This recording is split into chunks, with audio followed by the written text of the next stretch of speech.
너무 아름다운 탓에 신의 분노를 사고 호기심을 이기지 못해 남편까지 잃은 여자가 있습니다. 누구 이야기냐고요? 바로 푸시케 이야기입니다. 그리스 작은 왕국에는 미모의 세 자매가 있었습니다. 세 자매는 왕의 딸들이었는데요. 위로 둘도 그 미모가 빼어났지만 막내딸 푸시케는 두 언니와 비교할 수 없을 만큼 아름다웠다고 합니다. 푸시케가 얼마나 아름다운지 사람들은 미의 여신인 아프로디테도 그녀의 미모 앞에선 못 당할 거라는 이야기를 합니다. 이렇게 푸시케의 미모에 관한 소문이 사방팔방으로 퍼지자 왕국은 막내 공주를 보기 위해 찾아온 사람들로 북적거렸습니다. 인간들이 감히 미의 여신을 거론하며 푸시케를 칭송하는 것도 화가 나는데 자신의 신전의 발걸음이 뚝 끊긴 걸 보자 열받은 아프로디테는 아들 에로스를 부릅니다.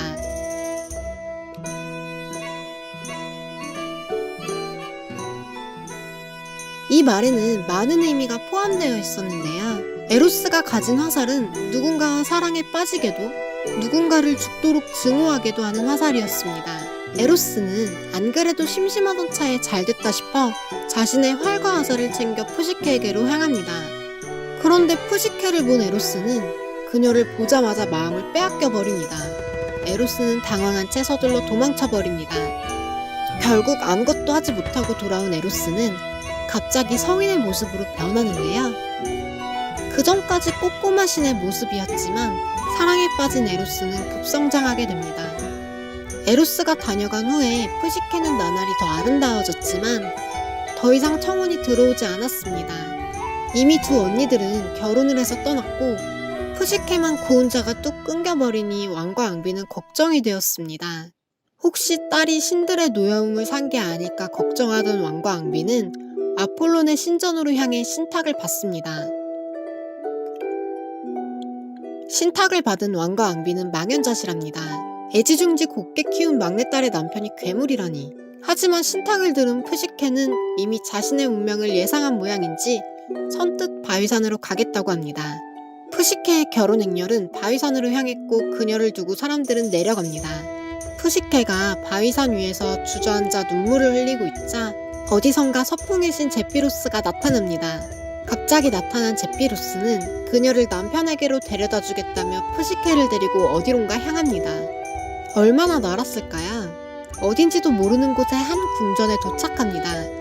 황금 기둥과 갖가지 예술품, 보물들로 가득 찬 궁전은 공주였던 푸시케의 눈에도 놀라웠는지 그녀는 눈을 떼지 못했습니다. 그때 어디선가 목소리가 들려옵니다. 저희는 당신의 시종으로 필요한 것이 있으면 언제든 찾아주세요. 밤이 되자 신방으로 신랑이 찾아왔습니다. 하지만 남편의 모습은 볼 수 없었는데요. 신탁에서처럼 괴물은 아니라는 생각이 듭니다. 이런 푸시케의 생각을 알아차린 건지 푸시케의 남편은 그녀에게 신신당부를 합니다. 남편의 단호한 말투에 푸시케는 괴물이면 어떻고 아니면 어떻겠냐는 생각으로 궁금증을 내려놓습니다. 결혼 생활이 익숙해질 무렵 푸시케는 쓸쓸함을 느꼈습니다.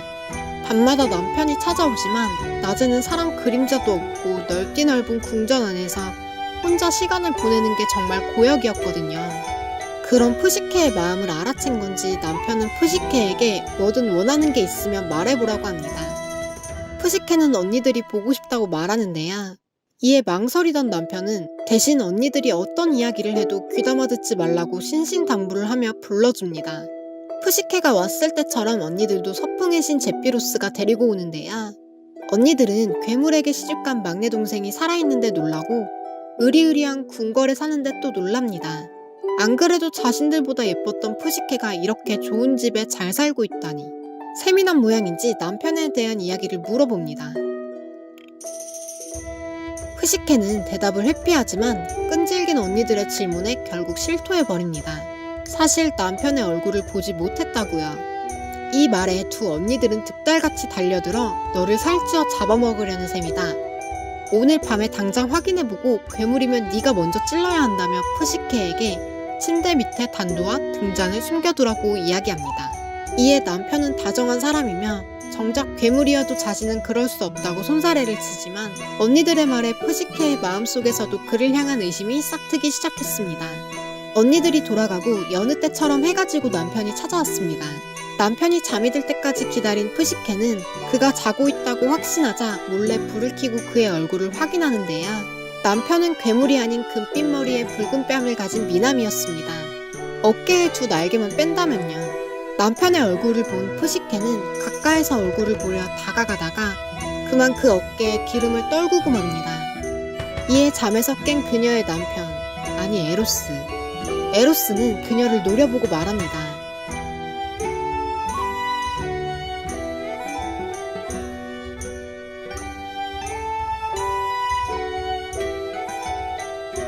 에로스는 떠나버렸습니다. 푸시케는 과연 남편과 다시 만날 수 있을까요? 푸시케는 에로스를 찾아 이리저리 헤매고 돌아다녔지만 어디서도 그를 만날 수 없었습니다. 그녀는 신들에게 도움을 요청했지만 아무도 그녀를 도와주지 않았습니다. 누구의 도움도 받지 못한 푸시케는 결국 아프로디테의 신전을 찾아가 용서를 비는데요. 그녀는 아프로디테에게 에로스를 만나게 해달라고 간청합니다. 그러자 아프로디테는 푸시케를 호되게 꾸짖었는데요. 아프로디테는 푸시케에게 몇 가지 시험을 통과하면 에로스를 만나게 해준다고 합니다. 하지만 그 시험이 쉬울까요? 그럴 리가요. 그녀는 이미 푸시케로 인해 자신의 자존심에 상처가 왔다고 생각해서 푸시케가 절대로 해낼 수 없는 일들을 줍니다. 첫 번째 시험은 온갖 종류의 곡식 나달들을 산더미같이 쌓아두고 해가 떨어지기 전까지 종류별로 분류하는 거였는데요. 푸시케 앞에 갑자기 나타난 개미떼가 순식간에 나달들을 정리해 주었습니다. 첫 번째 시험에 통과한 푸시케를 보고 아프로디테는 콧방귀도 뀌지 않고 두 번째 시험을 내줍니다. 두 번째 시험은 포악한 황금양떼의 양털을 가져오는 거였는데요. 황금양들은 사람들을 공격하여 죽이기도 하는 무서운 녀석들이었고 이를 알리 없는 푸시케가 양떼에게 다가가자 이번에는 강가의 갈대가 그녀에게 꿀팁을 알려줍니다. 양떼들이 풀을 뜯고 돌아가면 그때 덤불에 걸린 털들을 걷어가세요. 푸시케는 갈대가 가르쳐준 대로 해질 무렵 양들이 모두 돌아간 다음 가시덤불 사이에 양들이 스스로 벗어놓은 황금 양털을 걷어올 수 있었습니다. 두 번째 시험까지 통과한 푸시케는 이제 마지막 시험을 앞두고 있었습니다. 아프로디테는 마지막 시험으로 지하세계의 여왕 페르세포네에게 아름다움을 얻어오라고 합니다. 아프로디테의 말을 들은 푸시케는 절망했습니다.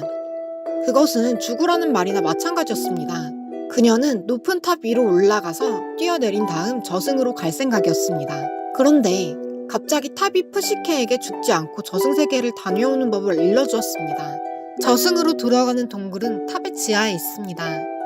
스틱스 강을 건네주는 뱃사공 카로는 공짜로는 배를 절대 태워주지 않습니다. 그 배를 얻어 타려거든 동전 한 입을 주세요. 그리고 저승문을 지키는 머리가 색 달린 사나운 개 케르베로스가 있습니다. 빵 한 조각을 던져주면 서로 그 빵을 먹겠다고 다툴 겁니다. 그 틈을 타 저승문으로 들어가면 됩니다. 그리고 저승의 여왕 페르세포네가 준 상자를 절대 열지도 아닐 들여다봐서도 안 됩니다. 탑의 말대로 푸시케는 무사히 저승으로 가서 페르세포네를 만납니다. 페르세포네는 기꺼이 그녀의 상자를 받아 채워주었습니다. 마지막 임무를 마친 푸시케는 서둘러 이승으로 돌아옵니다. 드디어 사랑하는 남편을 만날 생각에 들뜬 것도 잠시 문득 자신의 얼굴이 많이 상한 것 같다는 생각을 하는데요. 그녀는 페르세포네가 나눠준 아름다움을 조금 발라야겠다는 생각에 상자를 열어보았습니다. 사실 페르세포네와 아프로디테는 사이가 썩 좋지 않았는데요. 아프로디테는 페르세포네가 자신에게 뭘 줄지 이미 예상했던 모양입니다. 아무튼 상자를 열자마자 안에 있던 영원한 잠이 푸시케를 덮쳤습니다. 그렇게 그녀는 마지막 임무까지 해내고 영원한 잠에 빠졌는데요. 호기심으로 남편을 잃고 이번엔 호기심으로 목숨까지. 그때 에로스가 나타납니다. 그동안 에로스는 푸시케에게 배신당해 몸져 누워 있었습니다. 그런데 아프로디테에게 푸시케가 시집살이를 한다는 소리를 듣자마자 자리를 박차고 나왔던 건데요. 어쩜 이 여자 한결같은지.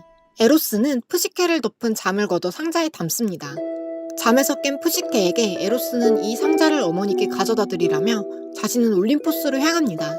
제우스를 찾아간 에로스는 자신과 푸시케의 이야기를 하며 어머니 아프로디테를 설득해달라고 하는데요. 에로스의 이야기를 들은 제우스는 아프로디테를 설득합니다.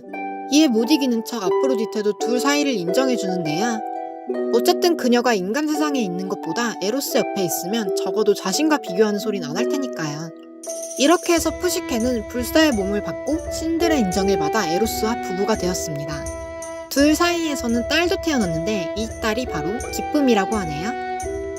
영상이 재밌으셨다면 구독과 좋아요, 알림 설정까지 부탁드립니다.